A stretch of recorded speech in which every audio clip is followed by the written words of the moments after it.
severe thunderstorm warning for northeastern Wabash County in southeastern Illinois until 4:45 p.m.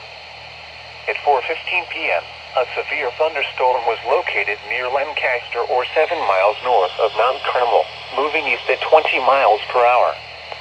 Expected hazards include 60 miles per hour wind gusts and quarter-size hail. Oh, crap. This is a radar.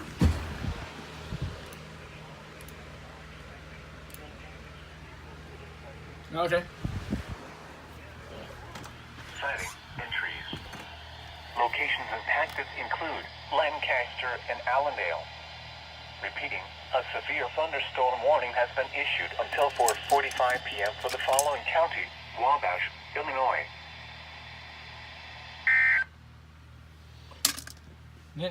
Now it came out of nowhere. Well, great. What was that?